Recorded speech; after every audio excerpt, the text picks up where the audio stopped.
I've talked a lot about positive thinking this week, but I also want to touch upon the other side, the negative thinking or negative internal dialogue.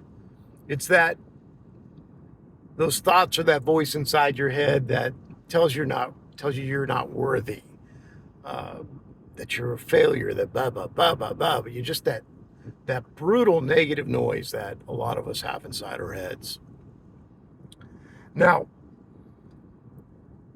the first step in correcting that is begin to make yourself aware. It's called, the fancy scientific term is metacognition. Basically, begin to think about your thoughts.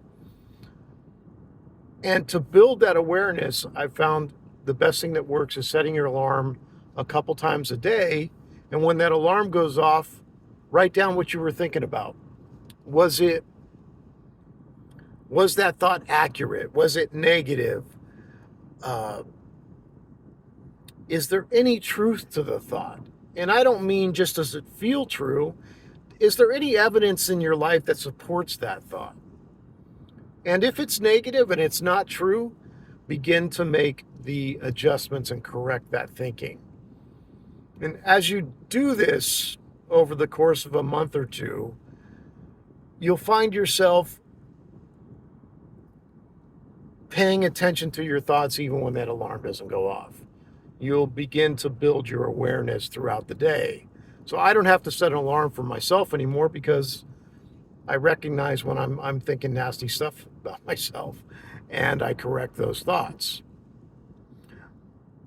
But if I never trained myself to pay attention and trained myself that just because I have a thought doesn't mean it's true,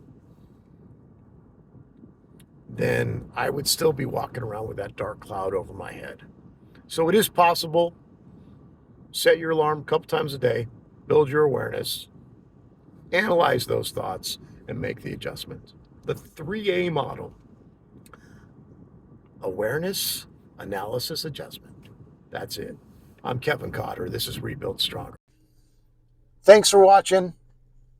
Please like, subscribe, comment, follow, or send me a DM depending on the platform you're watching this on. Let's keep the conversation going.